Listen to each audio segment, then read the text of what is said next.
கர்த்தர் நம்முடைய கையிலே ஆளுகை தருகிற கர்த்தர், நம்ம கையில பவரை தருகிற கர்த்தர். எத்தனை பேர் ஆமோதிக்கிறீர்கள்?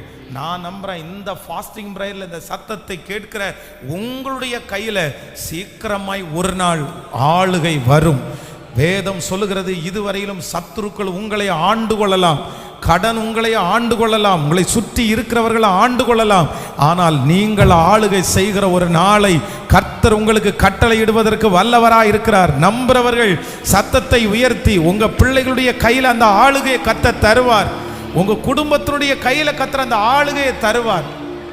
ஹல்லேலூயா. ஆளுகையை தருகிற கர்த்தர். ஆனா நம்ம ஒரு தீர்மானம் எடுக்கணும். என்ன தீர்மானம் எடுக்கணும் அப்படின்னா, ஆண்டவரே, நீர் எனக்கு கொடுக்கிற ஆளுகை எனக்கு விரோதமாய் என்னை கஷ்டப்படுத்தின என்னுடைய சத்துருக்களை பழி வாங்குறதற்கு அல்லவே அல்ல. ஹல்லேலூயா.